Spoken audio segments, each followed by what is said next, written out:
Hello guys! Ngayon tuturuan ko kayo kung paano mag-download ng ShareIt. Una, pindutin ang Play Store. Then kapag nandito na kayo sa Play Store, pindutin nyo lang yung search button sa taas. Then kapag napindut nyo na, search nyo lang ShareIt. Then ayan, nandito na tayo. Nakikita nyo naman. Ayan, 1 billion na pala ang nag-download ng ShareIt. Ayan, pindutin nyo lang ang ShareIt. Then kapag nandito na kayo, ayan, pindutin nyo lang yung install.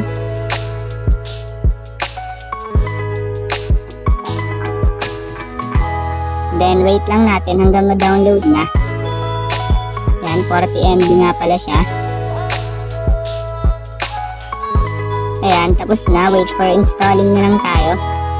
Ayan, tapos na rin mag-install. Ayan, tapos na. Yun lang. Thanks for watching. Follow me for more videos like this.